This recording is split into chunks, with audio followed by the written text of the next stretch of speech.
าธกมายกให้ญาติโยมได้ฟังความรู้ความสามารถประสบการณ์ที่ได้รับจากครูบาอาจารย์มานั่นก็เป็นส่วนหนึ่งเปิ่นแนะให้เฮาได้รู้จักทำเปิ่นนำให้เฮาได้รู้จักคิดเปิ่นสาธิตให้เฮาได้นำไปประพฤติปฏิบัติอาศัยสถานีวิทยุคลื่นสีขาวเข้าร่วมกิจการงานโดยดีมาโดยตลอดอาศัยครูบาอาจารย์เมตตาโดยเฉพาะท่านผู้อำนวยการตลอดจนครูบาอาจารย์หลายรูปเป็นเสมือนพี่เสมือนเพื่อนเสมือนคนที่ร่วมงานเพราะมีความจริงใจต่อกันมีความจริงจังต่อกันมีความจริงแท้ต่อกันเพราะฉะนั้นถือว่าธรรมาภาพก็เป็นหนึ่งเสียงที่จัดรายการเพื่อเอาน้อมนำเอาธรรมะสาระอัตถธรรมคำสอนที่ครูบาอาจารย์เพิ่นริศนารจนาหรือเขียนไว้เป็นตำรับตำราเปิดของที่มันคว่ำมันเป็นของหงายพายแผ่เอาน้ำทำคำสอนส่วนนี้ไปชำระล้างเครื่องบดีบางามทั้งหลายไปล้างความโลภไปล้างความโกรธไปล้างความหลงเฮาท่านทั้งหลายพอเฮาอาบน้ำถูขี้ไคที่มันอยู่ในเนื้อในตัวฟังน้ำฟังธรรมล้างจิตล้างใจโดยน้ำทำคำสอนเพราะฉะนั้นเอาความบดีไปล้างความดีเอาความสว่างไปล้างความมืดเอาไปความที่มันแบบเป็นระเบียบเรียบร้อยเป็นคนมีระเบียบเป็นคนมีวินัยเพราะฉะนั้นถือว่ารายการเสียงธรรมก่อนรับตาเป็นส่วนหนึ่งที่จะได้ประคับประคองฉลองศรัทธาและก็เป็นส่วนหนึ่งจากตัวแทนครูบาอาจารย์ที่ได้เผยแผ่เอาน้ำทำคำสอนหน้าที่โดยส่วนตัวหน้าที่โดยส่วนรวมบางสิ่งบางประการก็อาศัยญาติโยมเป็นกำลังกันมาโดยตลอดวันนี้เป็นวันศีลเป็นวันพระมีงานทำบุญหลายสถานีหลายสถานที่ด้วยกันโดยเฉพาะสถานีขึ้นของเฮานี่ก็มีกิจการงานที่จะเกิดขึ้นในวันที่30ที่จะถึงนี่ก็คือที่วัดจังกำช่วงเดี๋ยวนี้ก็ได้เตรียมสถานที่เป็นที่ให้ญาติโยมได้ไปสัมผัสเนาะได้มุงหลังคาตองตึงเนาะจำนวนร่วม 6,000 กว่าแผ่นเป็นที่เรียบร้อยวันนี้ก็เรียบร้อยไปแล้วได้ทำแบบโบราณนะย้อนยุคเป็นที่ละเมาเอาใจได้จัดทำเวทีเนาะถ้าท่านไปหันแล้วก็คงจะเป็นที่ทึ่งเป็นที่ตื่นหูตื่นตาเอาได้อยู่ในเต้นที่ฮ้อนมาโดยตลอดวันนี้วันที่30เราจะได้ไปสัมผัสบรรยากาศที่แบบเก่าโบราณวัดจังกำเป็นสถานที่สัพพายะทางเข้าทางออกได้สะดวกสบายได้ออกได้ทางหลายที่ในนามของคณะสงฆ์วัดจังกำในนามของคณะสงฆ์ขึ้นสีขาวที่ได้ไปจัดหล่อเตียนที่หั่นรับรองว่าจะทำด้วยความรู้ด้วยความสามารถด้วยความรับผิดชอบอย่างสูงงานเหล่านี้เป็นงานที่สร้างด้วยเกียรติยศสร้างด้วยเกียรติทรัพย์สร้างด้วยเกียรติศักดิ์ถ้าญาติโยมบ่ไปนี่ก็ถือว่า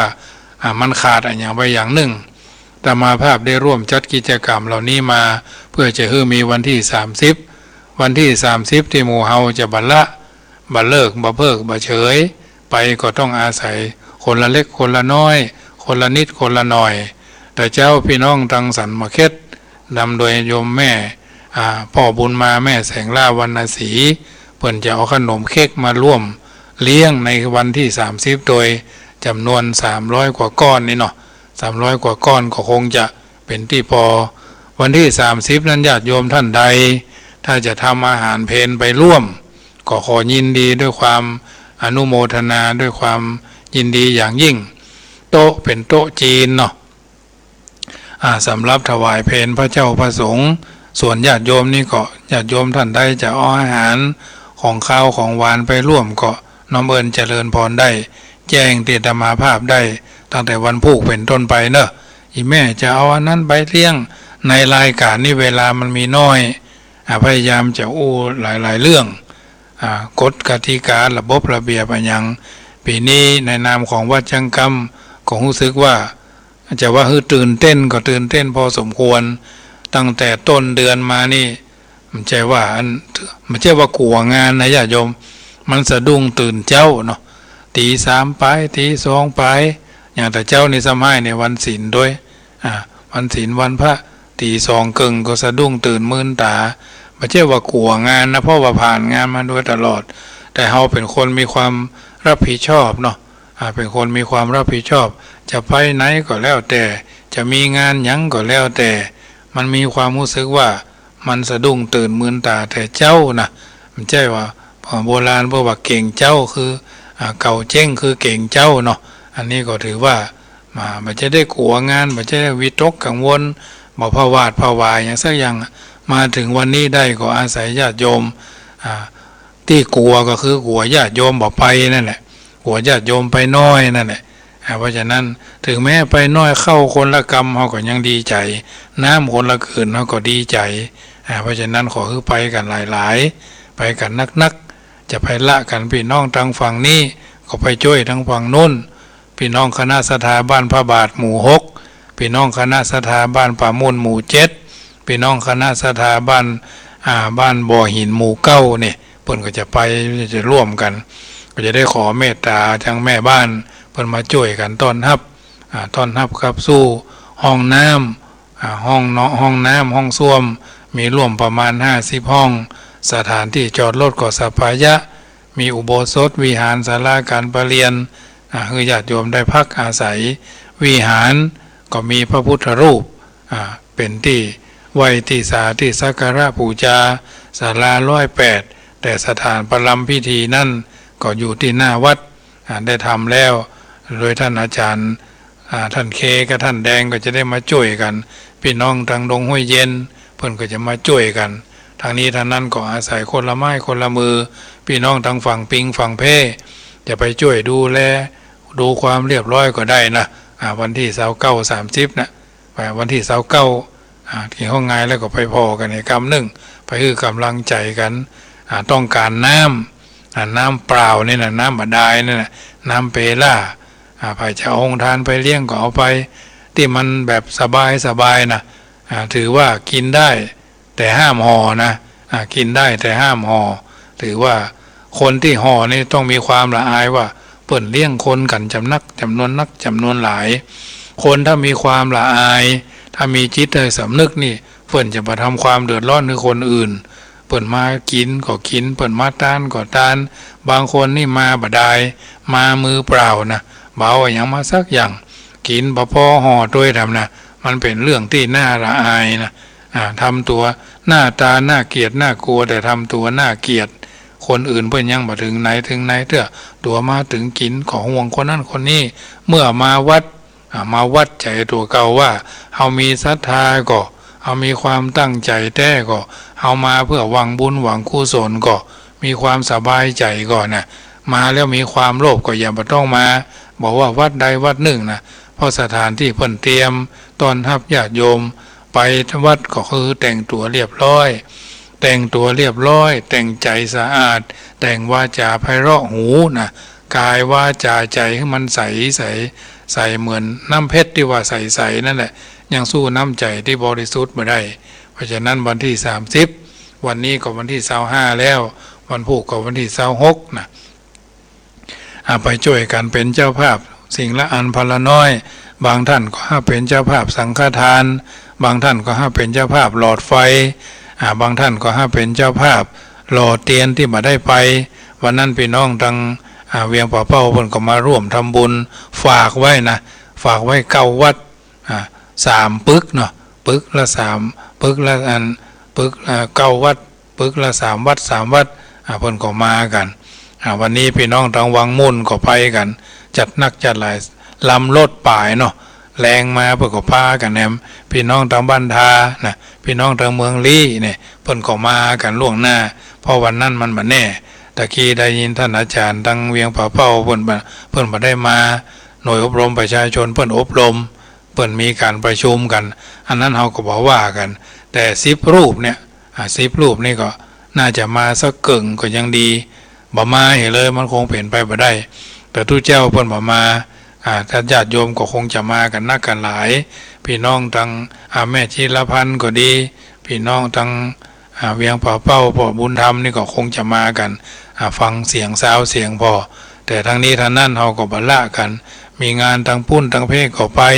มีงานทั้งเพศทั้งปุ้นก็มาเนี่ยไปเกื้อกันไปเกื้อกันมาบางคนบางท่านก็ส่วนเรื่องรถนะธรรมาภาพก็ได้ประมาณ20กว่ากันเนาะท่านพระครูเพิ่นได้57กันแล้วนะส่วนอำเภอป่าซางนี่บางคนก็ยังหึมฮืออยู่เนาะก็บอกว่ากันนะเมื่อถึงเวลาใกล้เข้าธรรมาภาพก็จะได้ประชาสัมพันธ์ไปเรื่อยๆทางนี้ทางนั้นก็ถือว่าอำเภอป่าซางที่วัดจังกำนี่ฮับตั้งแต่เบอร์51ถึงเบอร์60ฝั่งดอยหล่อนี่ฮับหมายเลข1ถึงหมายเลข50นะที่ท่านพระครูอภิวัฒนาวิกรมนอกนั้นก็คงจะเป็นรถร่วมญาติโยมก็ต้องทำความเข้าใจญาติโยมก็10คนก็ได้1กันนะการลดคนละ500ที่เขาได้ขอเมตตาซึ่งกันและกัน500นี่ก็ตั้งลดเพิ่นก็ได้ไป4,400นั่นแหละต่อคนต่อกันเนาะ4,000ต่อกัน400ต่อคนแล้วเข้าสถานี 1,000 ปัจจัยทุกบาททุกสตางค์นี่ก็จะมีบัญชีรองรับซึ่งเก้ากับผมอัตมาภาพจะได้เป็นผู้จัดทำแล้วก็นำเรียนแล้วก็นำส่งคือท่านผอ.เอาช่วยกันคนละไม้คนละมือส่วนวัดที่จะไปบางคนก็ถามเนาะจุดที่1ก็คือวัดแม่อายหลวงนะวัดแม่อายหลวงเป็นจุดที่3วัด1วัดแม่อายหลวง2วัดพระธาตุปู่แจ้3วัดพระธาตุสีส้มวัดพระธาตุสีส้มสุขวันนั้นท่านอาจารย์เจริญตั้งม่อนปิ่นเพิ่นก็ว่าไปรายละเอียดแล้วก็คงวัน2วันนี้เพิ่นก็คงจะเน้นย้ำทำกรรมซึ่งอาตมาภาพหรือเก้ากับผมก็จะขึ้นไปทำกรรมแต่บอกว่าจะได้ไปวันใดช่วงนี้ก็เตรียมสถานที่เพี้ยวหั่นเพี้ยวนี่นะทุกวันนะบางท่านก็เป็นเจ้าภาพเป็นสังฆทานก็เอาพระใจไปไว้ล่วงหน้าอีแม่หมอนัดมาแน่อีแม่บ่ได้ไปก็โมนะวันนี้โยมแม่สุนทรีธานุโวหารตั้งงานดอนหลวงเพิ่นก็วันนั้นก็มีการทานพระเจ้าอีแม่ก็มาร่วมหอมไว้ก่อนก็บ่เป็นหยังมาก่อนก็ดีมาที่หลังก็ได้เอาบอกว่ากันนะทางนี้ทางนั้นก็ถือว่าลายชื่อลายนามก็เหมือนกันท่านทั้งหลายไม่ต้องกลัวเนาะวันเสาร์ก็จะสรุปเพื่อฟังตกหล่นก็อันยังก็เดี๋ยวก็ได้ประกาศ30 นาทีก่อนนำรายการจบจากท่านไปก็จะได้ประชาสัมพันธ์นำคำว่ามีชื่อไปพ่องอย่างพ่องนะวันนั้นก็จะมีการทำบุญยอดสังฆทานยอดละ500นะหลอดไฟชุดละ200ทำบุญตามเจตนาสืบชะตามีการบูชามีการเปิดห้องว่าทำบุญช่วยควายเนาะกองทุนซื้อที่ดินก็มีนะที่ดินเนี่ยธรรมาภาพก็จะได้จัดซื้อคือน้องควายอยู่มีหลายหลากแล้วก็มีหลากหลายที่วัดจังกำนะจะใส่บาท108ก็ได้ไปบูชาน้ำมันก็ได้ใส่ตะเกียงซึ่งทุกสิ่งทุกอย่างนี่จะรวบรวมเป็นกองกลางน้ำมันก็จะถวายวัดละวัดละประมาณวัดละ100 ขวดก็ได้กับมุ่นนะเดี๋ยวพอเหตุการณ์ก็เนอะจะตั้งไว้วัดละ3วัดละ100 ขวดน้ำมันพืชเพิ่นจะเอาไปใส่เป็นน้ำมันตะเกียงแต่ละวัดนะผ้าอาบน้ำฝนนี่ก็จะจัดให้ญาติโยมบูชาตามเจตนานะวันที่พุ่นนี่มันจะยุ่งเนาะวันที่30เนี่ยญาติโยมไปหล่อเทียนบูชาน้ำมันกับบูชาผ้าอาบน้ำฝนก็จะได้รวบรวมหลอดไฟก็เป็นชุดนะหลอดไฟนี่ก็จะเป็นเพิ่มเติมทางนี้ทางนั้นเพื่อเอาเข้าสถานีรวบรวมหักค่าใช้จ่ายแล้วก็เป็นยอดของการบำรุงการน้ำกับไฟกาซึกหลอเนาะในการใช้สถานีซึ่งปัจจุบันวันนี้โลกมันวิวัฒนาการไปไกลหักค่าใช้จ่ายค่าสถานที่ค่าอันยังต่ออันยังเพราะว่าการทำบุญในทางพระพุทธศาสนามีรายรับมีรายจ่ายแล้วก็มีรายเหลือทางนี้ทางนั้นท่านก็แยกเป็นอย่างค่าไฟค่าหรือญาติโยมจะทำบุญกับครูบาอาจารย์แต่ละรูปก็จะมีป้ายบอกว่าอันนี้ท่านอาจารย์ผอ.ท่านนี่ท่านอาจารย์ท่านพ่อครูนั่นท่านมหานี่ท่านอาจารย์นั่นก็ตามซุ้มเนาะ ตามโต๊ะท่านญาติโยมก็ทำบุญได้เลยนะพิธีการที่วัดจังกรรมในช่วงเจ้าไปถึงก็ลงทะเบียนนะลงทะเบียนพอ8-9 โมง 39ปุ๊บเนี่ยเขาจะได้เริ่มพิธีการละอาตมาภาพก็จะยื่นโยงองค์การอัญเชิญเอาเทวดานพพระเคราะห์ตั้งเก้านะคะตะเลิกเจ้า27ตัวป๋าพระเคราะห์ตั้ง8เนาะเตียวแวดในถวาทศะ12ราศีตามแบบเบ้าของวัดจังกรรมน้ำพระพุทธมนต์ก็เป็นน้ำที่อัญเชิญมาจากวัดดับภัยลอยเคราะห์หม้อคำตวง10,000 ล้าน10,000 เงินของพระธาตุธริพุนชัย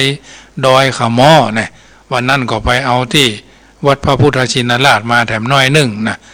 ทีละเล็กทีละน้อยเอามารวบรวมแล้วก็ให้ครูบาอาจารย์ครับช่วยกันสาธยายมนต์สังวาสสวดทยายพุทธคุณธรรมคุณสังฆคุณพุทธานุภาเวนะธรรมานุภาเวนะเนี่ยสังฆานุภาเวนะติรัตนัตยานุภาเวนะเนี่ยเสกลงในน้ำมนต์แล้วก็จะได้เอาพระพรหมญาติโยมได้อยู่เย็นเป็นสุขกำจูสถานีขึ้น96พี่น้องทางเมืองฝางจะมาก็ได้เนอะโยมแม่จงดีนะที่เป็นแฟนพันธุ์แท้เนาะเป็นเพื่อนเฟซด้วยกันนี่นะพี่น้องทางเมืองฝางที่ฟังอยู่มาได้นะมาเอามือกันพ่อเนาะหลวงพ่อท่านเจ้าคณะอำเภอเพื่อนก็จัดม่วนนะวันศุกร์เนาะวันศุกร์ซึ่งเดิมเป็นรายการของอาตมาภาพท่านพระครูเพิ่นขยับอาตมาภาพไปวันเสาร์ซึ่งหลวงพ่อท่านพระครูเพิ่นก็แต่หลายสิ่งหลายอย่างเขาก็ต้องฟังกันเนอะญาติโยมท่านพระครูเจ้าคณะอำเภอฝางก็ออกท่านพระครูเจ้าคณะอำเภอเวียงป่าเป้าก็ออกนะท่านญาติโยมก็ฟังไปฟังเอาสาระฟังเอาอัตถะฟังเอาสิ่งที่มันเป็นประโยชนะมาสอนจิตสอนใจญาติโยมก็เปรียบเสมือนนักเก็บดอกไม้เนาะท่านจะเอาสีแดงท่านจะเอาสีเขียวท่านจะเอาสีเหลืองท่านจะเอาสีชมพูเนาะท่านจะเอาสีบานเย็นมันก็อยู่ที่ตัวเฮาทั้งนั้นโบราณเพิ่นถึงบอกว่าดีชั่วอยู่ที่ตัวเฮาทำสูงต่ำอยู่ที่เฮาทำตัวบ่ได้ต้องทำใจโดยคำสอนในทางพระพุทธศาสนาเพิ่นจึงบอกว่าพุทธพจน์มีมากมายหลายหลากล้นแต่ถ้าย่นย่อแล้วบอกแคล้ว3อันเป็นแก่นของพุทธพิสุทธินามหากทำตาม3ข้อนี้ดีทุกคนดีที่1ผ่านความชั่วทั่วทุกอย่างดีที่2สรรสร้างอบรมบ่มกุศลดีที่3ทำให้ดวงใจใสทุกคนนะตัวมวลชนต้องได้รับกับผลดีอันเนี้ยคือสัจธรรมคำสอน 84,000 พระธรรมขันธ์ย่อย่นแล้วก็คือละชั่วทำดีทำจิตใจให้ใสอย่างเอาท่านทั้งหลายถึงวันเนี่ยวันนี้ไปวัดเฮาวัดศรัทธาเฮามากน้อยแค่ไหน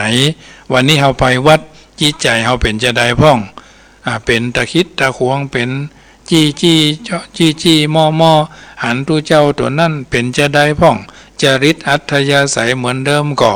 คำให้ก็ว่าขาดทุนนะตั้งแต่เจ้ามาหรือวันทิศก่อนวันศีลก่อนญาติโยมเพิ่นฮ้องว่าประเมินสถานการณ์ประเมินลิมิตหรือศรัทธาที่มีในตัวเนี่ยมันเป็นจะได้พ่องมันดีก็มันบ่ดีก็เฮามีจะได้พ่องโกรธก็เกลียดก็งอนก็เป็นคนที่อารมณ์อยู่ปกติก็โกรธคือโง่โมโหคือบ้านะไม่โกรธดีกว่าไม่บ้าไม่โง่วันนี้ท่านอาจารย์นั้นทูเจ้าบ่ฮู้เรื่องทูเจ้าบ่เรียบร้อยอันนั้นอันนี้บางทีบางครั้งไปเก็บเอาอารมณ์ที่มันบ่ดีนะของหอมไผก็ชอบสุดแต่อันของหอมเนี่ยแม่เพิ่งแมงผู้มันก็ไปเก็บเอาเกสรจากน้ำหมอกน้ำเหมยจากเกสรดอกนั่นดอกนี้รวบรวมนะแล้วก็เอามาเป็นหางเอามาเป็นน้ำธรรมภาพก็ฉันน้ำเพิ่งป่าน้ำเพิ่งโกนน้ำเพิ่งดินเนี่ยญาติโยมก็เหมือนกันเขาก็ต้องการของที่มันหอมของที่มันจุ่มเนื้อเย็นใจสบายเนื้อสบายใจ อิ่มอกอิ่มใจนะเขาต้องการแต่ของใดที่มันเน่ามันใช่เน่าแล้วดีกลิ่นเหมือนห้าเนาะเน่าแล้วดีกลิ่นเหมือนจีนนึ่งอย่าจีนมกจีนอย่างที่เพิ่นทำกันนั่นน่ะของหอมที่เขาแบบแต่ที่กินได้ก็คือห้าเนี่ยอันนี้ไผ่ว่าห้าเอาไปฟังแม่ค้าขายเนาะเพิ่นว่าห้านี่หอมเนี่ยห้าที่ไหนมันหอมพ่อเฮาก็ฮู้อยู่แต่บางอย่างมันก็จะต้องไปตามสภาวะการโกหกบางอย่างเพื่อให้งานเหล่านั้นผ่านไปด้วยดีอย่างคุณหมอเปิ่นตรวจคนไข้โยมอุ้ยนั่นแม่นี่แม่หลวงนั่นแม่หลวงนี่น่ะเปิ่นหู้แล้วเปิ่นมาเลยเป็นมะเร็งระยะสุดท้ายก็ดีเนื้อร้ายชิ้นสุดท้ายก็ดีใกล้จะถึงแก่ความตายก็เพิ่นก็บอกว่าคุณหมอคุณพ่อคุณแม่คุณยายคุณตาหมอตรวจให้เรียบร้อยให้ยาไปเรียบร้อยจัดยาให้ไปเรียบร้อยให้ลูกให้หลานหรือคนตามมาอย่าไปรับยาได้คุณแม่คุณพ่อหรือฉันรับประทานอาหารกลางวันแล้วตอนเย็นแล้วกินทานยาก่อนอาหารหลังอาหารให้เรียบร้อยดื่มน้ำให้มากๆพักผ่อนให้เพียงพออย่าเพิ่นก็ถึงว่าไปเถอะยายเหยอุ้ยเหยพ่อเหยแม่เหยตายแน่นะเพิ่นบอกได้ว่านะแต่ทั้งนี้ทั้งนั้นบางสิ่งบางอย่างก็ต้องอนุรูปอนุโลมปฏิโลมไปตามสภาวะการหมู่เฮาเราเจ้าข้าก็เหมือนกันอย่างที่เราจะทำกินทำทานในทางพระพุทธศาสนาเปิ้นสอนย้ำเน้นเตือนอยู่ตลอดเวลาว่าฮือทานเป็นการชำระความโลภสมาทานศีลเป็นการชำระความโกรธบำเพ็ญจิตภาวนาพอตัวมองตัวเตือนตัวพิจารณาตัวอยู่ตลอดเวลาเฮาก็จะได้บ่เคร่งเครียดเอาบ่ต้องไปพอคนอื่นมันไก่ต้องไก่ปากไก่ตาแต่ถ้าเฮาพอตัวเก่าเนี่ยต้องก็เต็มใจก็อิ่มวาจาก็ม่วนจิตใจก็เยือกเย็นเนี่ยมันทำให้เฮาอายุก็ยืนวันหน้าก็เพ่งพ้อยสุขกายสบายใจเป็นนิมิตหมายเครื่องหมายของคนดีเพราะฉะนั้นวันนี้เป็นวันศีลเป็นวันพระญาติโยมไปวัดพากันไปน้อมนมัสการอาจจะเป็นบ่พ้าวห้าวขายสวนก็บางคนก็เข้าใจบางคนก็ไม่ได้ว่าอย่างอี้เนาะเอาไปถึงเอาไปใส่บาตรหยาดน้ำก่อนจะใส่บาตรเอาไปปู่จาไปวัดแบบคนเมือง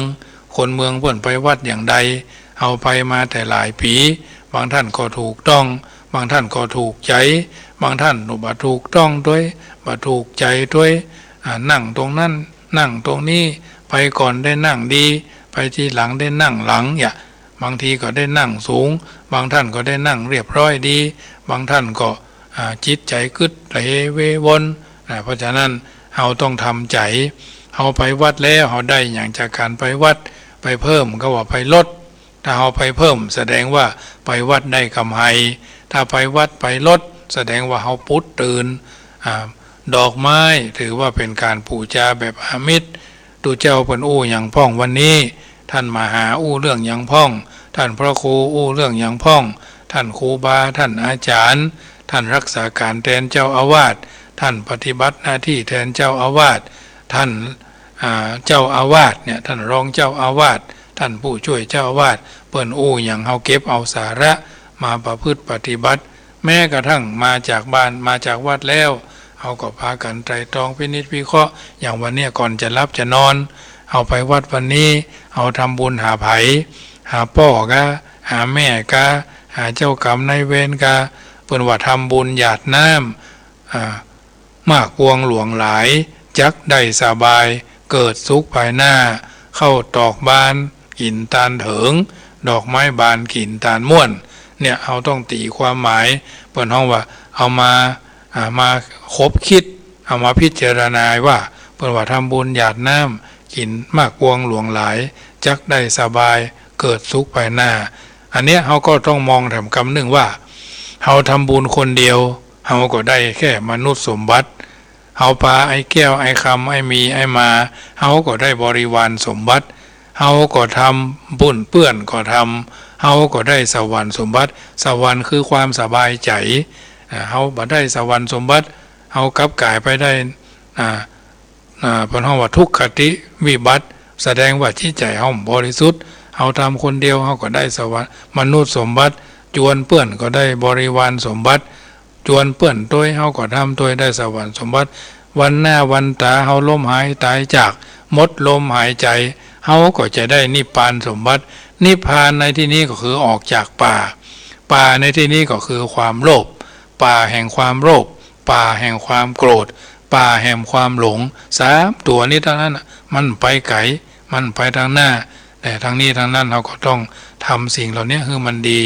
บ่ต้องไปกึดไก่ต้องนะไก่ตานะคือมันอยู่ในใจเอาเนี้ยพินิจพิจารณาอยู่เป็นประจำจะทำให้เกิดความสบายใจ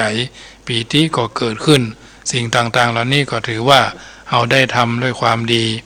อย่างพระเจ้าพระสงฆ์ก็ทำหน้าที่ช่วยการรักษาพระธรรมให้ยืนยงพระอริยสงฆ์ให้ยืนยัดช่วยกันเผยแผ่พุทธธรรมรัตน์ให้ยืนยาวถึงวันเนี่ยยืนยงยืนยัดแล้วก็ยืนยาวเอาท่านทั้งหลายก็เหมือนกันช่วยกันทำความดีให้ยืนยงช่วยกันทำตัวทำตนให้ยืนยัดแล้วก็ทำความดีให้ปรากฏชื่อเสียงกระชอนแผ่ผายยายบุญไปไกลก็เลยให้มันยืนยาว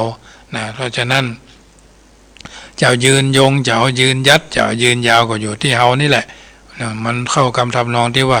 ดีชั่วอยู่ที่ตัวทำสูงต่ำอยู่ที่เฮาทำตัวนะเป็นการฮือตาลคือเหมือนจาคะตานะคือการฮือเพื่อจะได้เป็นเสบียงต่อไปทางหน้าจาคะนี่เป็นการช่วยเหลือคุ้นเกื้อกันโดยบ่หวังสิ่งตอบแทนอย่างจาคะตานะคือการหวังที่เฮาจะฮือมีความสบายอกสบายใจในการฮือตานได้นำมาซึ่งข้าวน้ำโภชนะอาหารเพื่อจะได้เป็นเสบียงต่อมหาเนรพานส่วนจาคะนี่เป็นการช่วยเหลือไฟไหม้น้ำท่วมพาดินคนว่าบ้านแห้งเมืองแล้งไปช่วยกันเอาอันนั้นไปช่วยเอานี่ไปช่วยอย่างการเอาไปทำบุญทำบุญฮือตานในการถวายเทียนพรรษาแต่ละวัดแต่ละวาก่อนที่เขาจะไปตานเขาก็มีการไปการหล่อเทียนเพื่อไปการหล่อหลอมดวงใจเป็นหนึ่งเดียวกันเหมือนคำวลีของสำนักหนึ่งเพิ่นบอกว่าพุทธบุตรเป็นหนึ่งดวงใจหล่อหลอมเป็นดวงเดียวกันพุทธบุตรคือผู้ที่ร่วมประสานงานเป็นหนึ่งจิตหนึ่งใจรวมจิตรวมใจเป็นอันหนึ่งอันเดียวกันก่อเกิดประโยชน์โสติผลเป็นมงคลแก่การดำเนินชีวิตของเฮาท่านทั้งหลายเป็นลำดับไปเพราะฉะนั้นก็ถือว่ารายการธรรมะทุกรายการที่ญาติโยมสาธุชนได้ยินได้ฟังจากอาตมาภาพก็ดีจากครูบาอาจารย์จากทุกรายการก็ดีก็เป็นส่วนหนึ่งที่เฮาท่านทั้งหลายได้มีโอกาสได้สร้างกันร่วมกันในการที่ทุกคนทุกท่านได้สร้างสิ่งที่ดีที่งามมีคำกล่าวในทางพระพุทธศาสนาเพื่อเฮาท่านทั้งหลายสามารถเลือกสรรรังสรรค์ในสิ่งที่ดีที่งามปรากฏเป็นรูปลักษณะอย่างเรื่องการฮือตานเป็นการชำระความโลภเฮาต้องประเมินสถานการณ์ว่าก่อนเฮาฟังขึ้น91คณะเฮาฟังหลังจากฟังแล้วเฮาฟังแล้วถึงวันนี้เฮาทำบุญแล้วจะได้พ่องทำบุญเกินตัวก็ทำบุญพอดีก็ทำพ่องมาทำพ่องก็เนี่ยมันทำให้เราได้คิดต้องคิดทุกวันสมัยใหม่เพิ่นว่าประเมินสถานการณ์ทุกวันนะประเมินสถานการณ์ทุกวันนี้เราทำแล้วอารมณ์เราเป็นจะได้พ่องอารมณ์อาจมอากาศอาหารเราเป็นจะได้พ่องวันนี้สุขภาพร่างกายเราเป็นจะได้พ่องเราต้องประเมินสถานการณ์ฮือตานก็เหมือนกันเราต้องประเมินทำแล้วเกิดความสบายใจก็เดือดร้อนเราก็เดือดร้อนกู้ข้างก็พ่อบ้านทำบุญเดือดร้อนแม่บ้านก็แม่บ้านทำบุญเดือดร้อนพ่อบ้านก็พ่อบ้านแม่บ้านทำบุญเดือดร้อนลูกบ่าวลูกสาวก็รอลูกเผาโอนมาพอโอนรอลูกสาวโอนมาก็เอาทำมาหากินทำมาหาเก็บอย่างไว้ก็ทำแล้วสบายใจมาได้ไปกู้หนี้ยืมสินตรงนั้นตรงนี้มาเดือดร้อนเราแสดงว่าเป็นบุญคือคุณงามความดี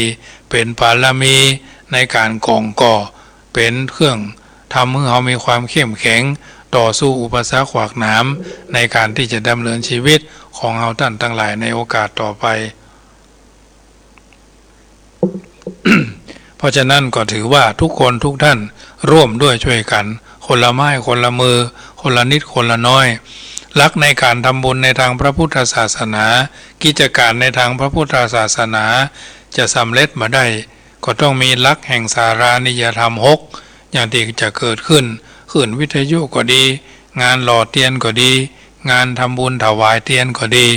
จะสำเร็จลงได้ก็ต้องอาศัยเข้าไปตั้งกายประกอบด้วยเมตตาบนห้องว่าเมตตากายกรรมนะหรือเข้าไปตั้งกายประกอบด้วยเมตตาโอ้วัดยังคำเพิ่นจะหล่อเตียนเขาจะได้ไปช่วยเพิ่นเขามีฝีไม้ลายมือในการแปลงสวยเขาจะแปลงสวยไปก็ได้แปลงสวยไปกันหลายๆเขาบ่ได้ไปวัดยังคำอีแม่จะแปลงสวยทั้งบ้านแปลงไปเนอะคนละ10 สวย10 สวยก็จัดหลายไปถึงก็ไปใส่ขันแก้วไปใส่ขันศีลไปใส่ขันสูมาไปผูจุงผูจา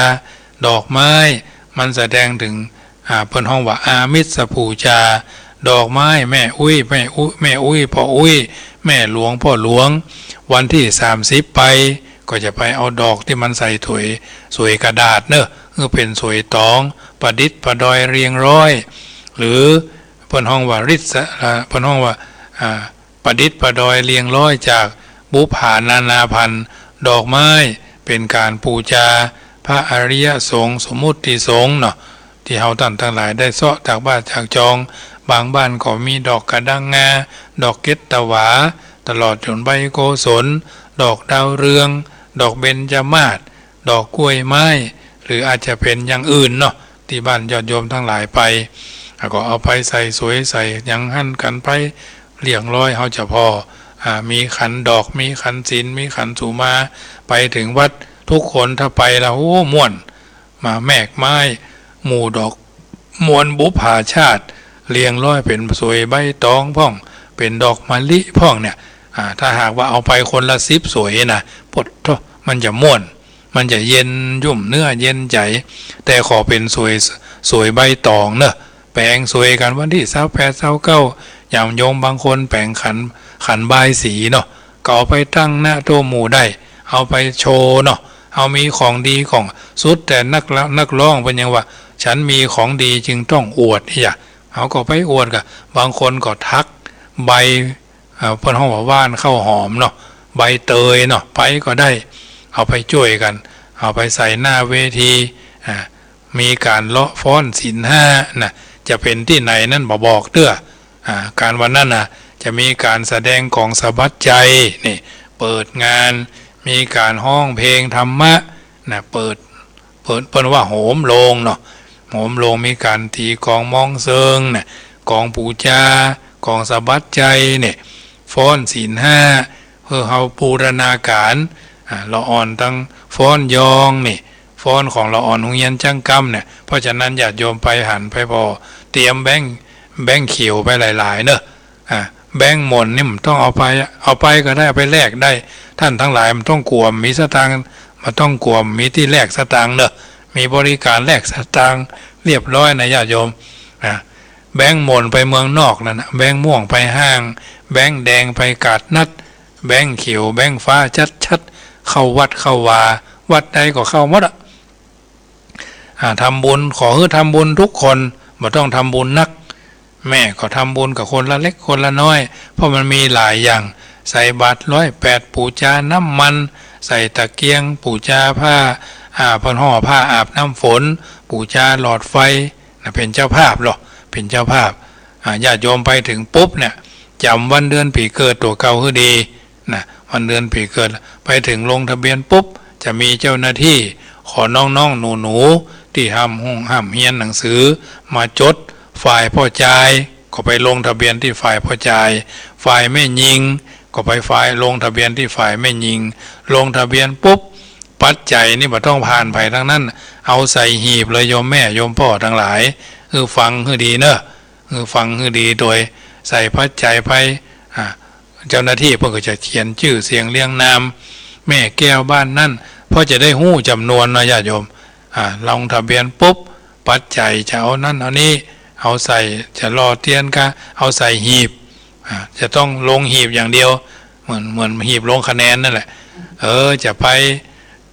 สืบชะตาก็แม่ก็เอาไปใบที่เจ้าหน้าที่เพิ่นเอาเขียนอีแม่แก้วนามสกุลคำเกิดวันหยังเดือนหยังพศหยังปีเกิดอันใดแม่จะใส่สืบชะตา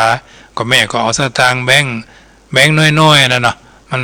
ต้องหลายมาถึงกับแบงค์แดงก็ได้แบงค์เขียวก็ได้แม่ก็เกิดปีหนูแม่ก็ไปปักปีหนูซึ่งได้ทำแกะโฟมเป็นตัวหนังสือเป็นตัว12ราศีคือท่านพระมามีที่ไหนไปพอได้เลยเนอะนูชวดนูชะลูวัวขานเสือเทาะกระต่ายมาลงงูใหญ่มาเสงงูเล็กมะเมียม้ามะแม่แปะวอกลิงละกาไก่จอหมากูนหมูนะเอาคือท่านทั้งหลายปักต้นคาเนอะไปตักปักต้นคาอาตมาภาพคือช่างแกะโฟมแล้วก็เมาะงามเมาะนะอย่างพี่น้องเมืองนั่นว่านานเศษกาที่เพิ่นว่าโอ้ฟังแล้วเมาะอย่างที่เพิ่นโอ้กับท่านพระครูช่วงเจ้าเนาะอันนี้เพิ่นก็คงจะกำลังฟังอยู่หลวงพ่อท่านพระครูสุจินก็จะไปละกันเนอะท่านอาจารย์หน้ามื่นแต่แหมวัดหนึ่งที่เอาไปกันก็คงจะมาเนอะทางนี้ทางนั้นก็ขอไหว้สารัตนานิมนต์ผ่านทางคลื่นวิทยุด้วยเนอะเมืองน่าน2 วัดเนาะท่านพระครูสุจินก็คงจะมาอยู่พี่ครูบาอาจารย์ตั้งเวียงป่าเป้าซึ่งก็ท่านอาจารย์ณัฐพงศ์เปิดส่งรายชื่อมาให้ละก็จะได้ส่งลายจะได้ทำหนังสือนิมนต์วัน2 วันนี้หนังสือนิมนต์คงถึงละทางดอยหล่อเขาก็มีไหว้สาครูบาอาจารย์ผ่านนี้โดยท่านผอ.เนาะท่านพระครูสุเมธท่านพระครูกัลยาณปราโมทย์ท่านพระครูธรรมวรนาถท่านพระครูวิพาทวรคุณท่านพระครูท่านอาจารย์จิรเดชเนาะท่านพระครูไซมูลท่านอาจารย์ธนอัตท่านอาจารย์สาธิตคงจะไม่ได้มาถ้าไหว้สารัตนามาได้ก็จะเป็นพระคุณอย่างยิ่งแก่วัดจังกรรมเนอะอันนี้ถ้าเพิ่นมาได้เนาะครูบาอาจารย์ทุกรูปที่ได้เอ่ยนามก็ดีไม่ได้เอ่ยนามก็ดีท่านอาจารย์สนันเนาะสนัน3Kแบตเตอรี่เนาะอันนี้เพิ่นก็ช่องเจ้าท่านพี่เน้นรักเลยเนอะพี่เน้นรักถ้าได้ฟังคืนนี้ฟังอยู่ก็มาด้วยนิมนต์มานั่นได้แม่บุญศรีสร้างเลงก็ได้ว่าเพิ่นถ้าจะมาก่อนวันที่29วันที่29ก็วัดท่านอาจารย์พระครูทำพระครูทำธีรพงศ์นี่ค่ะวัดนั้นตาจำปีเพื่อก็จะทำบุญอายุเพิ่น45 ปีเหมือนกันอันนี้ก็คงจะได้ไปก่อนเพราะฉะนั้นช่วงนี้ไปไหนไม่ได้นะญาติโยมก็มาแต่ละวันแต่ละคนแต่ละท่านมาเจ้ามาขวายมาบ่ายมาค่ำเมื่อแรงนี่ก็มาแต่หมู่พี่น้องทางเมืองลี่ก่อนจะมานี่นะเพราะฉะนั้นช่วงนี้ก็ถือว่าวัดจังกรรมได้มีโอกาสได้ตอนรับขับสู้กับญาติโยมอันมาในทิศทั้ง4ด้วยความยินดียิ่งนะในนามของเจ้าอาวาสในนามของคณะศรัทธาฝั่งอำเภอป่าซางก็จะมีญาติโยมมาตอนรับขับสู้ด้วยความยินดียิ่งแต่มีความระลึกเสมอว่างานทำบุญเป็นงานที่สร้างความสามัคคีเป็นน้ำหนึ่งใจเดียวกันตะกี้ว่าข้อที่1ว่าเมตตากายกรรมเข้าไปตั้งกายประกอบด้วยเมตตาท่านทั้งหลายก็สละนำเอาสรีระหลังสังขารมาจากบ้านมาแต่จังเจ้ามืดมาถึงวัดจังกรรมก็ถือว่ามีจิตใจประกอบด้วยเมตตามีกายประกอบด้วยเมตตาเสียสละเวลาบางท่านก็จะมาก่อนบางท่านก็จะมาทีหลังเอาบอกว่ากันบางนี้ทางนั้นก็ถือว่าร่วมด้วยช่วยกันและแถมประการหนึ่งเข้าไปตั้งเมตตาวจีกรรมเข้าไปตั้งกรรมอุจาหวานไหว้สาเจ้าท่านมหาไหว้สาเจ้าท่านพระครูกับมัสการนี่นะอันนี้ก็ถือว่ามีจิตมีวาจาประกอบด้วยเมตตาอีแม่ขันมาขอบคุณนะท่านมหาอันนะขออนุโมทนาสาธุด้วยเนอะอย่าที่เพิ่นโทรศัพท์เข้ามาอันเนี้ยมีวจีคือเข้าไปตั้งวจีประกอบด้วยเมตตาวจีกรรมนั่นแหละประการที่3มโนกรรมประกอบด้วยเมตตาคือเข้าไปตั้งเข้าไปตั้งจิตใจประกอบด้วยเมตตาคือเมตตามโนกรรม มีจิตใจประกอบด้วยเมตตาคือหมายความว่าอนุโมทนายินดียิ้มแย้มแจ่มใสตั้งนอกก็สดใสตั้งในก็สดชื่นราบรื่นด้วยความสบายอกสบายใจจตุปัจจัยบางท่านหิหามา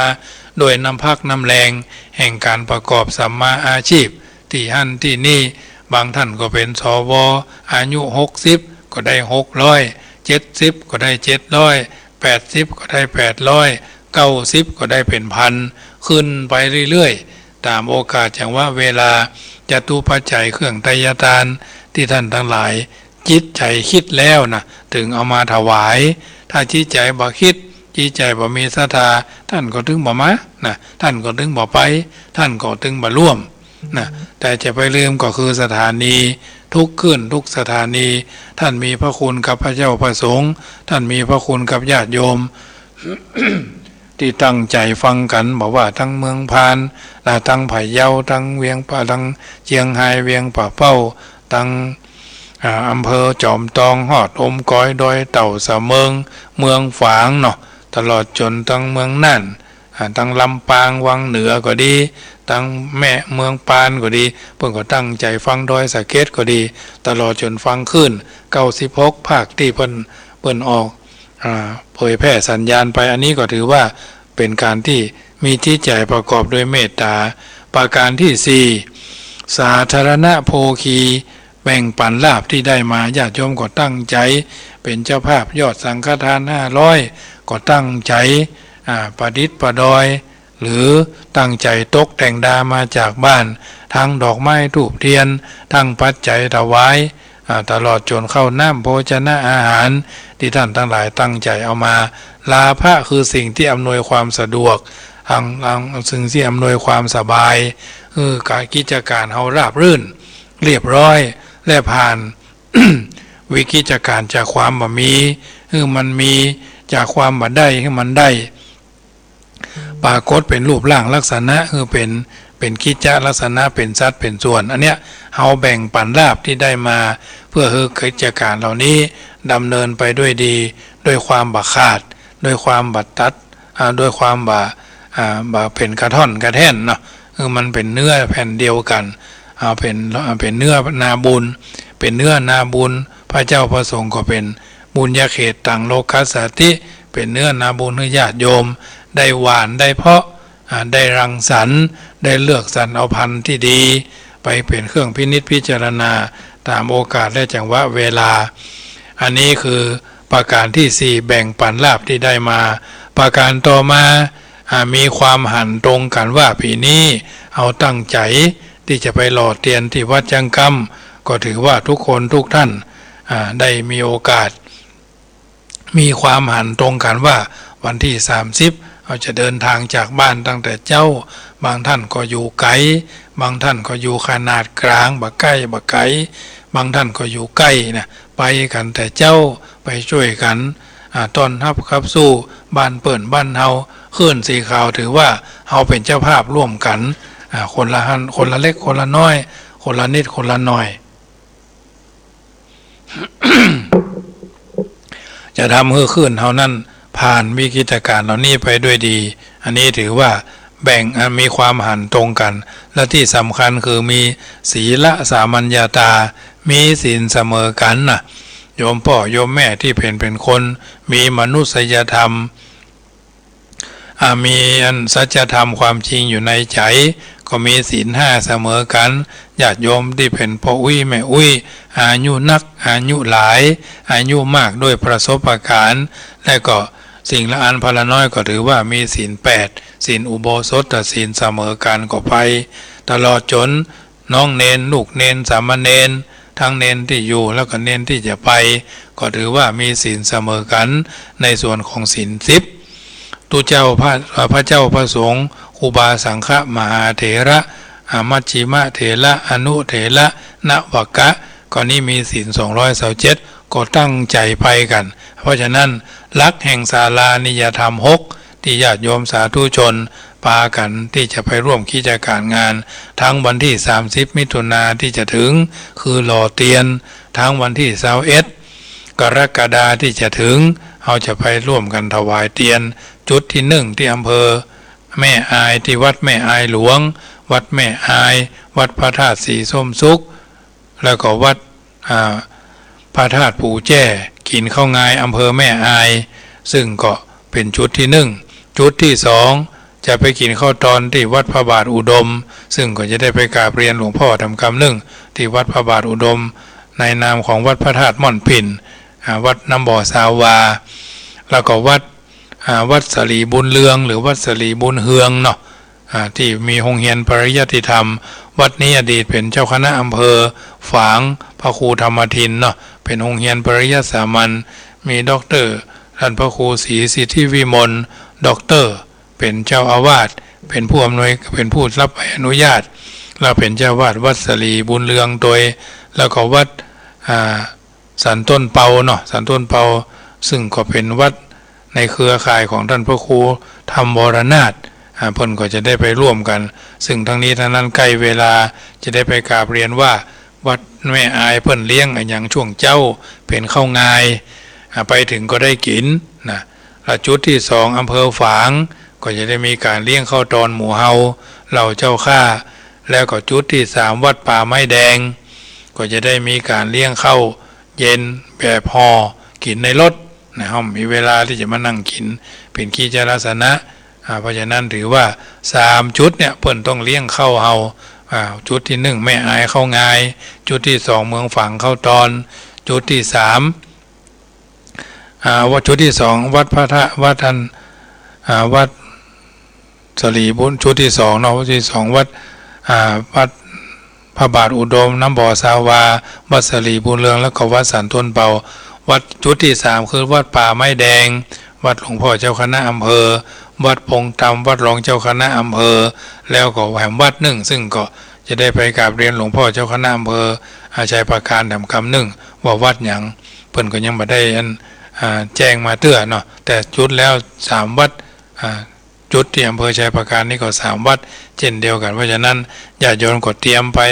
ทางนี้ทางนั้นก็ถือว่าเขาก็เคยกันมาแล้วปีแล้วเขาก็ทำกันมาปีนี้รายละเอียดต่างๆเรื่องการถวายนั้นก็จะได้ชี้แจงให้ญาติโยมฟังทำคำเพราะฉะนั้นก็ถือว่าวันที่30ที่จะถึงนี้เป็นงานที่ใกล้ที่สุดเขาก็จะได้ไปร่วมกันที่วัดชังกำในนามของเจ้าอาวาสในนามของผู้จัดกิจกรรมหล่อเทียนปีนี้คือเจ้าภาพเนาะทั้งขึ้นทั้งล่องทั้งหน้าทั้งตาทั้งนี้ทั้งนั้นก็ถือว่าเอาไปร่วมกันครูบาอาจารย์ที่มีโอกาสมีเวลาช่วงจะว่าเวลาก็วันที่29ก็ไปยืมทำกรรมเนอะว่าอันยังขาดไปอันยังขาดตกบกพร่องไปซึ่งจะทำแบบเรียบง่ายๆพอนี้ทั้งนั้นก็ถือว่าอยู่ได้ท่านจัดประลำผามเต็นจัดประลำผามตองไม่ใช่ประลำผามเต็นญาติโยมได้อาศัยเพราะฉะนั้นเป็นสถานที่สัพพายะพอสมควรเมื่อเราไปถึงเวลา9:39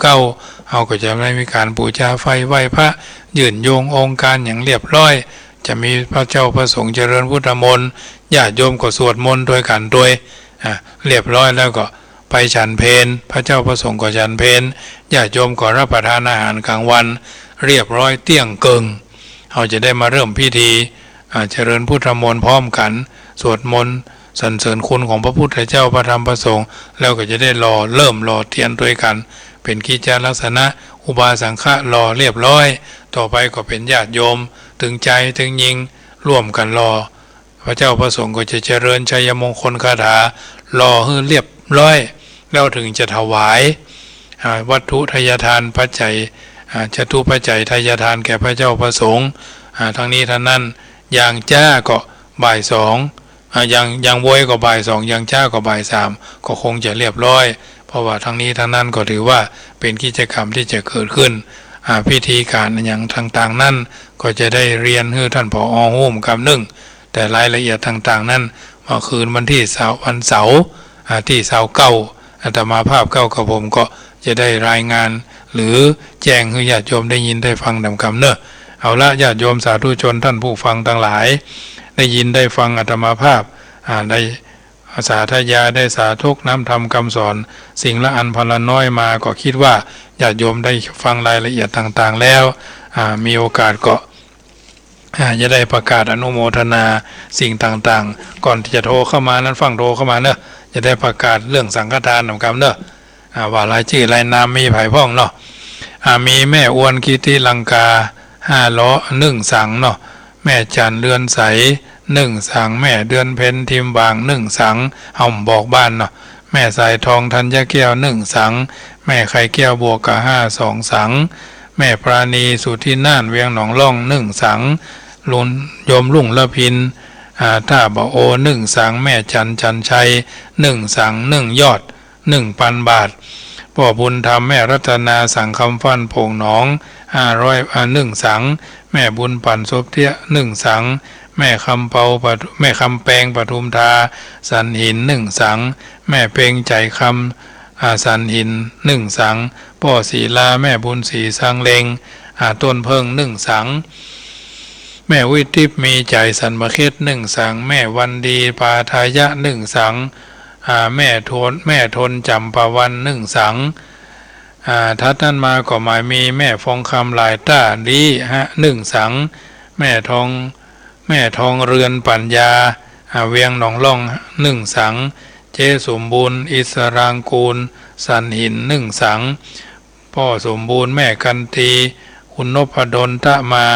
โดงป่าซาง1 สังแม่คำล่าแก้วประภาบ้านแสนต่อล่องเคาะ1 สังคุณลุงรัชนีเด็กหญิงว่าเด็กชายภูมิพัฒน์สั่งคำฟันโปงหนองเจ้าของเพิ่นสะดุ้งยะเอานะฮะว่าเพิ่นเป็นเด็กชายมาเพราะเพิ่นเด็กหญิงแต่พ้องเล่นพ้องเนาะ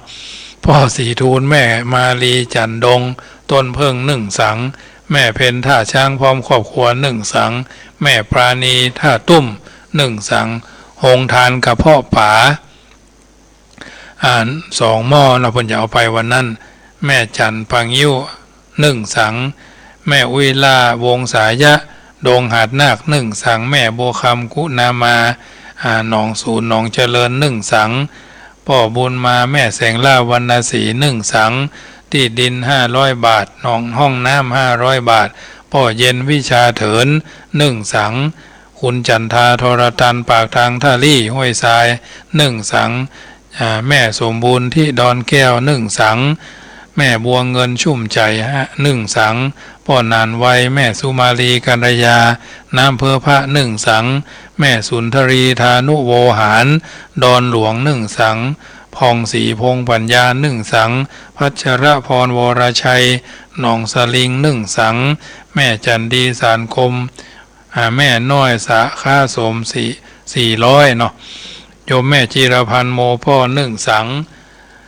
ทัดนั้นมาหมายมีเดี๋ยวเนอะจ้าหน่อย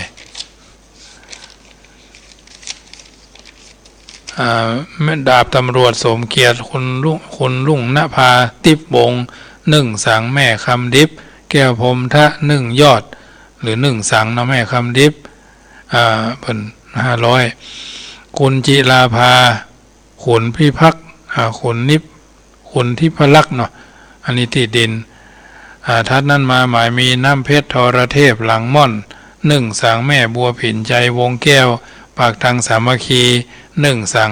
วันนั้นเปิ่นทวงติงมาละคงได้ฟังแล้วเนาะ คงอย่าว่างอละอรพินกองน้อยโป่งหนอง1 สังแม่เอื้องไพใจยองดงฤาษี1 สัง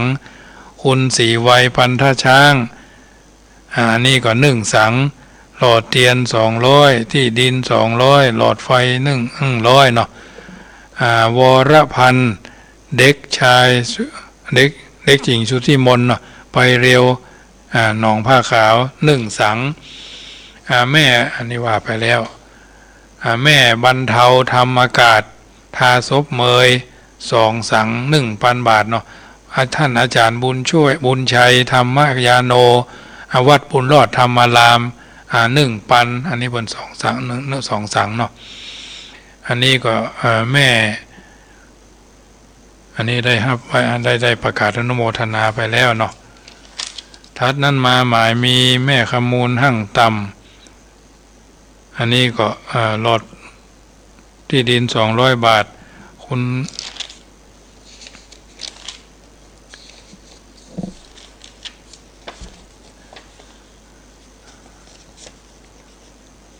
แม่จันจีลาอันนี้เพิ่นท่วงติงอยู่เป็นประจำแม่จันจีลานินโขงดอนชัยยังคาม1 สังแม่ลาวันสิริแก้วต้นแห่นหลวงสันปะตอง1 สังแม่รจนาคำพีระภัยบ้านต้นแห่นหลวงสันปะตอง1 สังพ่อบุญตันป่าไร่3 ยอด1 สังแม่อัมพรหล่อทานแม่ค้าไข่หนองผ้าขาว 1,000 บาทอันนี้ก็รายชื่อรายนามทัดนั้นมาก็หมายมีคุณอัมพาสาวบุญตันหนองเกิดสันพะเป้า1-2 สังเนาะอันนี้ก็รายชื่อรายนามทัดนั้นมาก็หมายมีคุณลักษีนาเทพลักษ์อันนี้ร่วมทำบุญหลอดไฟ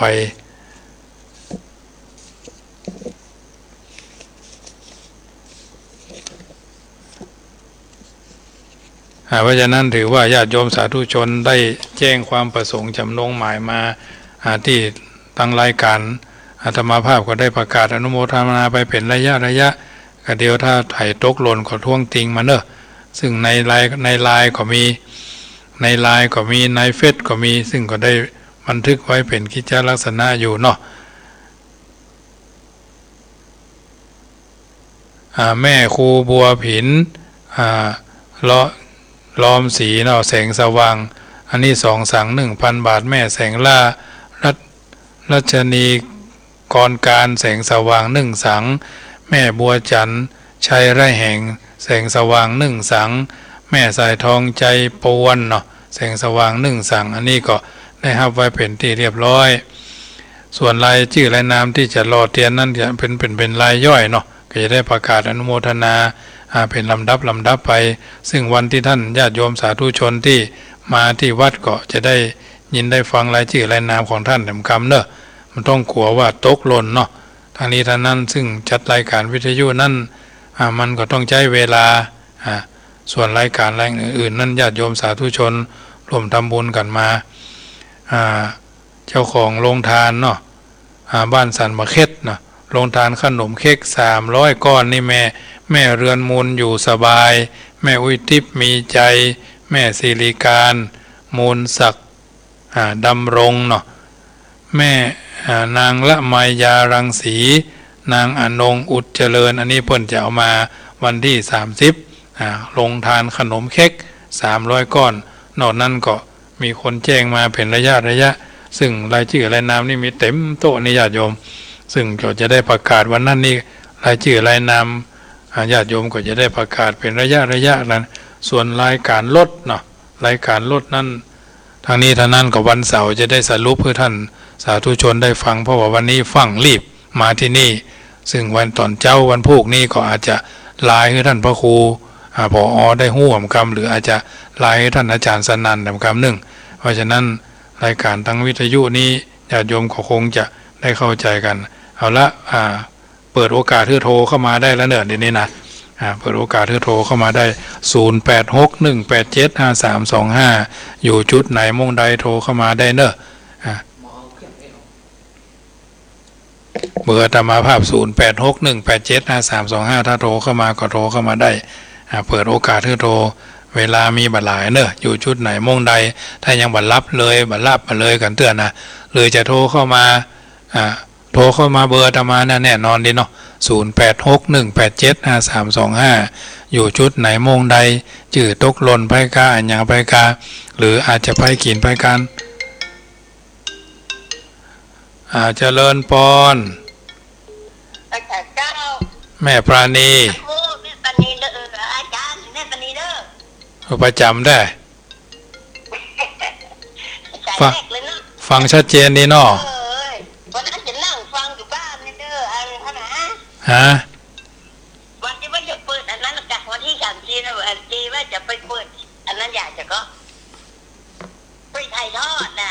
อยู่ที่บ้านฟังก็ได้เจวานหรอไม่อยากฟังบ้านนี่ไม่ไปบ่ได้ไหนไม่อยากก็ไม่ไปขี่ไปวันที่จะเข้าได้เลยคนฟังได้ยังเนาะโอ้ได้ก็ได้ทีหลังหรอมาก็ได้ทีหลังเนาะงานวัดเพิ่งก็ยังมีนะก่อนนะก็นะที่วันที่1ก็จะได้ไปอยู่ได้บุญมันได้ไปมันจะได้ไปเด้อนั่นเนาะเอาเจริญพรดีก่อนเนาะกำลังใจ เจริญพรวัดพระเจ้าเจริญพรเจริญพรแม่4,000เนาะเจ้าแม่4,000เจ้าแม่4,000คนเดิมเจ้าโอ้ท่านมหาฟังม่วนเนาะฟังม่วนแท้ว่ะเจ้ามันห้องใกล้กันเพิ่นจะเอารถมาไปที่กันเพิ่นจะเอารถมีไปยายไปโดยเนาะจะไปวัดมาก็จะไปมามือเปล่าเจ้าห่อขนมมามีหอมมีอย่างไปโดยห่อขนมจ๊อกฟังชัดเจนเป็นกำลังฟังชัดเจนเป็นกำลังใจก็แม่เนอใจแก้วโมทนาเนอนะเจ้าก่อนที่ว่าแต่เจ้านอนไปแบบไปแก่รถตู้ไปก็ไปเนาะมันอยู่มันห้องเนี่ยคนไหลถนนเจ้าโมทนาเนอเดี๋ยวสายอื่นเข้ามาเนาะเจ้าแปะกันวันที่30เนาะเจริญพรจะไว้เจริญพรโทรเข้ามากับสนั่นเนาะเจริญพรติดแล้วเนอเจริญพรติดแล้วเนอภายนี่วางใหม่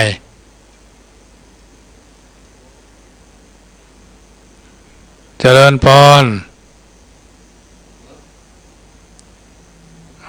สายได้ก็ได้เจริญพรไม่สาเจ้ามหาเจ้าภายนี่แม่ท้องจำบรรลุมาได้อำเภอตะลาวเจ้ามันได้ยินกันเมื่อนั่นแหละเจ้าอำเภอทำได้โทรมาเจ้าได้อยู่เจ้าวันนี้ฟังเข้าใจดีเนาะเจ้าเข้าใจดีเจ้าชัดเจนดีเจ้าจำเสียงกันได้อยู่เนาะเจ้าจำเสียงได้อยู่เนาะมาได้ฟังมาได้มานั้นได้ยินแต่เสียงเนาะเจ้าโมทนากับแม่เนอตัวกำลังใจเนอเจริญพรไปสาเจ้าเจริญพรแม่เพียรไปสาเจ้าท่านมหาเจ้าแม่เพียรฟังชัดเจนเนาะมาวันนี้ม่วนนี้เขาเข้าใจดีเจ้าม่วนนี้ฝนตกก็น้ำพุ่นตกเนี่ยหนักวันแล้วเจ้าตกน้อยหนึ่งทางเพศมืดมากก็หายเฮ้ยเราตกแต่ตกมันนักบอกให้บางทีเนี่ยวันที่30นี่ได้มาอยู่กะวันนี้ใส่เจ้าสงใจใส่นอกไก่เล่าฟังวิทยุเนาะฟังถ่ายทอดแล้วเนาะเจ้าหันถ่ายทอดเอาเนาะใจไปโมทนากับแม่เนอเจ้ากำลังใจให้ทำอาหารเลยเจ้าเจริญพรแม่เพียรอำเภอจุนเจริญพรแม่จีรพันธ์เจ้าค่ะการไว้ชาเจ้าท่านของแม่วัฒนาเกียงวนาบ้านหนองยาวแห่ง1สั่งท่านลืมเนาะแม่บ่ลืมมันอยู่แถมเล่มแล้วก็ของป้าอุ้ยแปลงทองสว่างแห่ง1สั่งแม่สุธรรมเจปีแห่ง1สั่งนะจ๊ะของป้าบุญเย็นเนี่ยน้องก็ได้ยินเท่าเดิมป้าบุญเย็นว่าไปแล้วหรอตะกี้มันนุ่มได้ยินนะจ๊ะแล้วก็มีปัจจัยหอมเตียนมาเดี๋ยวไม่จะเขียนไปด้วยท่านเอากำเดียวก็ได้จ้ะมีแม่วันนี้มีของนางเพราะนายสนันนางอัมพาเวสกิจบ้านหนองบัว200 บาทเจ้าแล้วก็ของปอนได้ทอนแม่อุ้ยเพียรชนะ100 บาทแม่อุ้ยมูลเพียรชนะ100 บาทจ้ะเดี๋ยวแม่เขียนนั่นแล้วก็ส่งไลน์ก็ได้เนอะเจ้าค่ะเดี๋ยวออกเดี๋ยวนี้ผลอ่านออกวิทยุนี่เขาเปิดหูแล้วเนาะเจ้าเจริญพรเจริญพรแม่เพนกะเจ้าไม่ใช่เจ้าท่านมหาเจ้าแม่เพนท่าช้างฟังชัดเจนเนาะฟังชัดเจนเจ้าที่อันเป็นหอมที่เราเตียนมาเจ้าก็เงินเล่นล่างกะ ถ้าพระครูมันโยงอ่านไปแล้วมันจะเจ้าไปเรื่อยอย่างเลิก ได้เลยได้เลยมันเหมือนกันไหมมันที่ไปรวมกันเนาะ จ้าจ้าจ้า อยู่ใกล้อยู่ใกล้ไหนก็หอมหั่นเหมือนกันจ้าจ้าแล้วจ้าอันเจ้าอันอุ้มของผีเรียบร้อยกันแล้วเด้อได้เลยได้เลยจ้าเคยเข้าไปวันที่34พฤษภาคมนั่นแหละที่เข้าไปนะเจ้าจ้าจ้าโมทนาเจ้าเจริญพรไปหาเจ้าอันนี้ไผเอ่ยโอ้เดี๋ยวฟ้องเจ้าโฮมเจ้าฟังเข้าใจดีเนาะเจ้าเสียงชัดเจนกับวะเนี่ยชัดเจนนี่จ้ะแม่ยังก็แม่จันฟ้องเจ้าแม่จันฟ้องเจ้าก่อนจะไปนอนบันเด็กจะไปรอแจ้งจ้ะมาคนเดียวบุกเดียวแล้วเนาะจันก็ไหลเบิ่งมันนี่เอาโหมแล้วก็ปูเบิ่งแต่โหมเบิ่งสนใจเห็นไปที่เดียววันเลยอยู่ไกลกับบ้านควงกอมอ่ะมันเดี๋ยวต้องออกเหตุต้องออกคุณต้องออกประมาณต้องเกิดวิทยาท่านจะที่วัดเฉลิมพระเกียรติพวกอะมันต้องเท่มันต้องเด็กเลย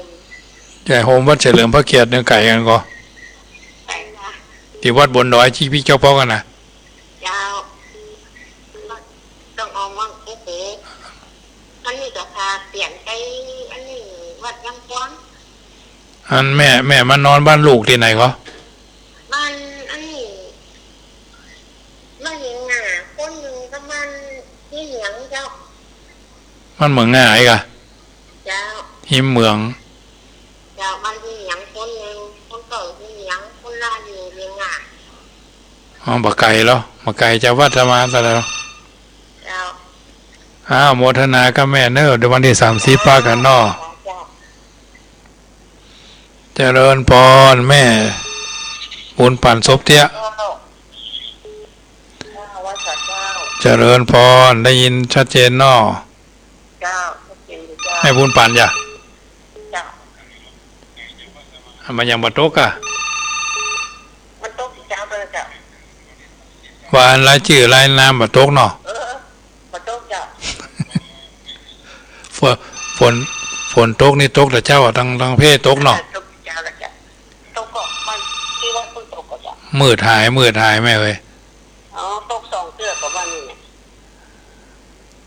ฟังเข้าใจชัดเจนวันที่30ปากันนอเจ้าไปกับเจ้า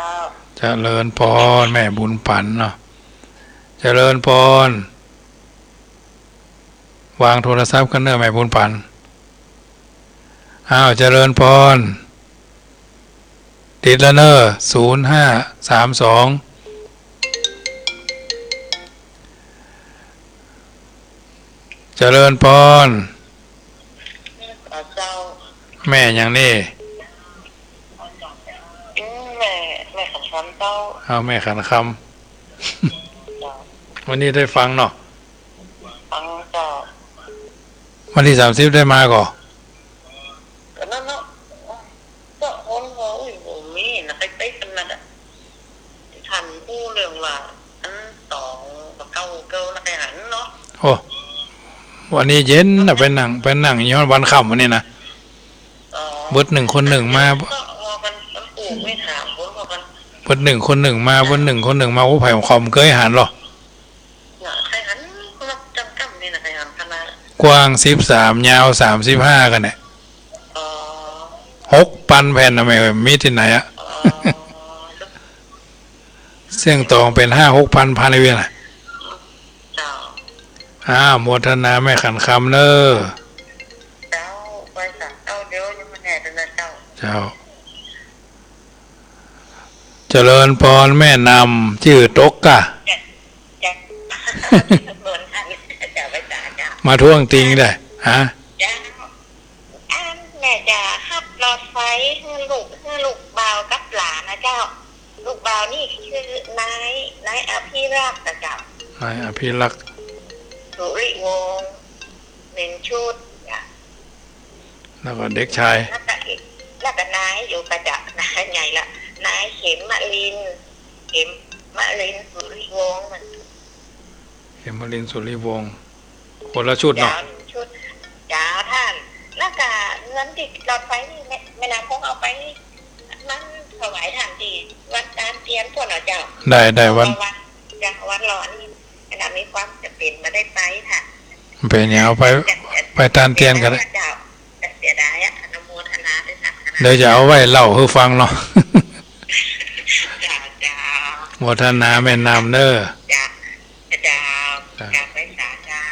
เจะเริญพรเนาะ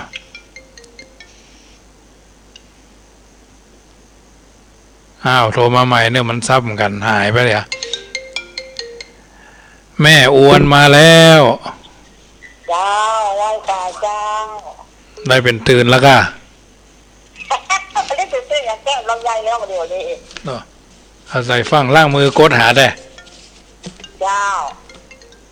อันวันนี้เหรอ ฟังก็เดี๋ยวก่อนจ้ะ ฟังอย่างก่อนเนาะวันนี้ฝนตกกันนะเพี่ย คนก่อน วันนี้ฝนตกกันนะเพี่ย มาโต๊ะแล้วมืดมาได้ มาเอาเชื้อทั้งป่าซางไปพ่อรองวันที่30อ่ะ เจ้า เอาเชื่อ อันข่าวของวันนี้จะโต๊ะว่าจะโต๊ะกับพระครูวันป้อนกับอันพระครูสมณะเพราะว่าอันโต๊ะว่ามาโต๊ะอ๋อจะมาเจอถ้ามาโต๊ะวันนี้วันพุธต้องโต๊ะวันนี้ต้องโต๊ะ ตอนนี้ยินว่าทั้งหนองผ้าขาวในฝนตกนะนี่อ่ะ เจ้าแม่คันนี้ว่าตุกแต่ตุกไหวอ่ะ ดู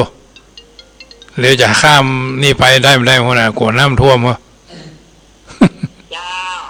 อโมทนาก็ไม่อวนเนอ เจ้าไหว้ตาเจ้า เจริญพรอ่ะแม่สายทอง เจ้าไหว้ตาเจ้าล่ะเจ้าต้องใจว่าปัจจานแล้วก็ไปพะเยาไปส่งหลานไปหอปวดเอาขนาดแต่เฮ้ไปพะเยาอ่ะ บ้านเฮานี่ก็ตกแถวหนองผ้าขาวนี่5หรอ โอ้ไปมาตางประมาณ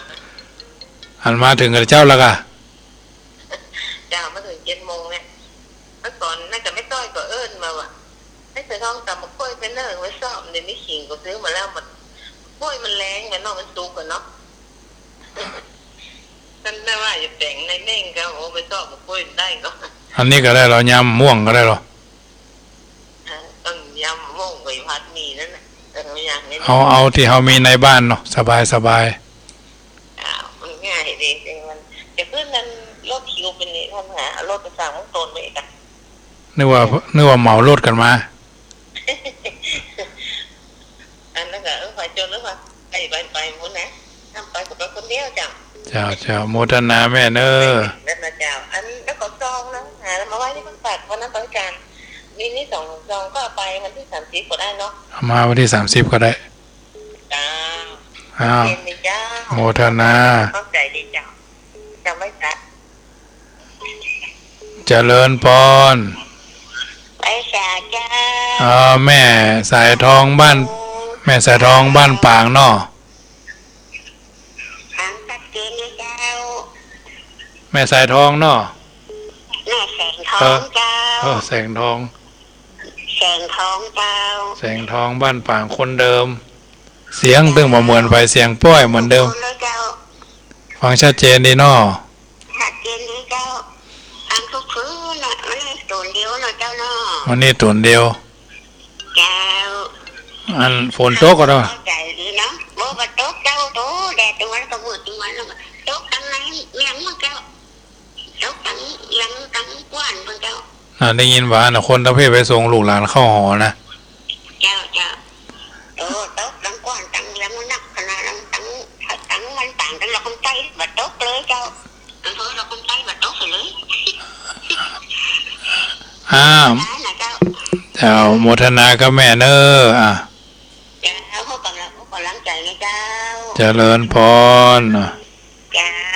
ไว้เจ้า แม่รัตดาพะเยา เจ้ากับไว้เจ้า ฟังชัดเจนเนาะ ใจเนอะ วันที่30มาแอวละปูนมาก็ ก็ว่าเจ้าออกกันนอก วันนี้พะเยาจุ่มเย็นเนาะ เจ้า ฝนตกนี่ อันเจ้าก็ตกเจ้าทุกมาเดียวเจ้า ฟังชัดเจนก็สบายใจเนาะกำลังใจนะเจ้าเนอะ โมทนาสาธุสาธุเจ้าแม่รัตดาพะเยาดั้งเดิมเจริญพรเจ้าไอ้สัตว์เจ้าธรรมหาแม่อย่างนี้แม่อรพันธ์ดอกคำใต้แม่นรกดอกคำใต้วันที่30มาได้อยู่กะไก่น้องพันหาไข่ไปแค่อยู่ไก่กันเนาะเอาส่งวันนั้นส่งใจใกล้ๆบ้านส่งบ่กะไก่กว่าเจ้าดอกคำใต้ไก่กว่ามันหนองลมดอกคำใต้ฝนตกดีกว่านะพุ่นฝนตกเลยเจ้าอากาศแรงแต่ว่าชี้ใจบ่แรงก็ตั้งหน้าตั้งตาตั้งใต้ตั้งใจโทรมาเนาะฟังชัดเจนเป็นกำลังใจคือแม่อรพันธ์เนอเจ้ากับไว้สัตว์เจ้าโมทนาแม่เจนจีราเจ้ากับไว้สัตว์เจ้าแม่เจนจีราบ้านปินเนาะเจ้าบ้านปินครับชัดเจนดีเนาะชัดเจนเข้าใจดีเนาะจำเสียงได้อยู่เนาะจำเสียงได้ดีอยู่เนาะจำเสียงได้เจ้าโมทะเจ้าเราก็จะคิดให้ใจนักเนาะเสียงนะเข้ามาสดๆเป็น4-54นั่นนะนี่กับคุณละจ้านี่จะคิดว่านี่จะคิดได้นี่นั่นเนาะยังเวลาแถมน้อยโมทนาโมทนาเนอเจ้ากับเวสาเจ้าเจริญพรเจริญพรทิศเนอเจริญพรครั้งที่1วางไปก่อนเนอพ่อบุญธรรมครับผมปิดใต้สุดท้ายรายการได้มากดครั้งแรกวันนี้เดียวนี้ครับพ่อบุญธรรมฝงน้องฝนตกก่อนนะบ่ล่ะบัดตกครับห้องมาได้ครับเดี๋ยววันที่30เอาเชื่อทั้งเพศไปพองนะครับพอเข้าใจดีเนาะสบายดีเนาะสบายดีครับโมทนาชื่อบ่ตกหล่นเนาะชื่อแม่อำพรครับแม่อุดีอ่ะโตน่ะแม่อำพรนี่กะแม่อำพรเอา1 สังครับที่ดิน200 1 สังแม่อุดีเอาที่ดิน200ที่ดิน200เดี๋ยวๆตกหล่นไป2 คนเนาะครับแม่อำพร1 สังกับ200เนาะครับครับมันแม่อุ้ยดีกะครับแม่อุ้ยดีใจแก้วแม่อำพรใจนามันอยู่ใกล้กับใจแก้วกับใจนานี่แหละครับอยู่ด้วยกันนั่นเนาะโมทนากับพ่อเนอครับผมเจริญพรเอาละญาติโยมสาธุชนท่านผู้ฟังทั้งหลายเหลือแต่5 นาทีเนาะทุกคนทุกท่านตั้งอกตั้งใจโทรกันมาติดพ่องบ่ติดพ่องว่าสายมันนักเนาะเยอะไปพ่องปังไว้พ่องเนาะจำได้พ่องบ่ได้พ่องมีหลายคนที่โทรเข้ามาเนาะมีตั้งแต่แม่เพียรอำเภอจุนแม่จิรพันธ์แม่วัฒนาแม่เพ็ญท่าช้างทางนี้ทางนั้นก็ทัดมาหมายมีแม่จันแจ้ห่มแม่ห่มแม่บุญปันแม่ขันคำแม่นำลูกบ่าวเพิ่นฮับหลอดไฟ2 ชุดคนละชุดเนาะลูกบ่าวกับหลานบ่าวคนละชุดแม่อ้วนแม่สายทองแม่แสงทองแม่รัตดาแม่อรพันธ์หนองลมแม่เจนจีราบ้านแม่เจนจีราแม่จันแล้วก็พ่อบุญธรรมโป่งหนองรายชื่อแม่อำพรตกไปก็แม่อุ้ยดีนี่ตกไปก็ขอสุมาอภัยเถอะเนอะเพราะฉะนั้นในค่ำคืนนี้ธรรมาภาพพระมหาประสิทธิ์ธรรมาภินันโทได้ดำเนินรายการเสียงธรรมก่อนรับตาในค่ำคืนนี้ญาติโยมสาธุชนได้ยินได้ฟังบางสิ่งบางประการอาจจะขาดตกบกพร่องด้วยประการใดๆก็ตามวันนี้เป็นวันศีลเป็นวันพระก่อนจะรับจะนอน นึกถึงพุทธคุณธรรมคุณสังฆคุณดังที่บัณฑิตนักปราชญ์ผู้มีปัญญาในทางพระพุทธศาสนากล่าวเอาไว้ว่าพุทธพจน์พุทธคุณวางไว้กลางเกล้าเพื่อป้องกันเหล่าภัยลินสิ้นทั้งหลายธรรมคุณทูลวางไว้กลางใจเพื่อช่วยฮือหูทั่วถึงชั่วดีสังฆคุณทูลไว้ในชีวิตเพื่อช่วยพิษปลดทุกข์เป็นสุขีโดยบุญอภิวันอัญชลีสวดสดีโดยการนิทันเทินรายที่สุดของรายการเสียงธรรมก่อนรับตาอัตมาภาพพระมหาประสิทธมาพินันโทขอรัตนาเอาคุณพระศรีรัตนตรัยคือพระพุทธเจ้าพระธรรมพระสงฆ์พ่อแม่ครูบาอาจารย์บุญทานบุญศีลบุญภาวนามาพิบาลประทานพรให้ท่านสาธุชนผู้ฟังรายการธรรมะทุกคนทุกท่านทั้งได้ตั้งใจฟังก็ดีบ่ได้ตั้งใจฟังก็ดีขอให้อยู่สุขเสถียรแต่งมั่นมีความสุขกายสบายใจประกอบภาระอันใดอันหนึ่งสำลิดดังจิตเจตนาภาลบจุเนียจุปการดังพุทธมหาคำพรเอาไว้ว่าพุทโธบังซ้ายธัมโมบังขวาสังโฆบังกายาอรหังบังเกสาอรหังพุทโธนะโมพุทธายะตายที่สุดนี้อาตมาภาพพระมหาประสิทธมาพินันโทเบอร์โทรศัพท์0861875325 วัดจังกำตำบลมะกอกอำเภอป่าซางจังหวัดลำพูนขอนำรายการจากท่านไปก่อนตายที่สุดนี้ขอเจริญพรอนุโมทนา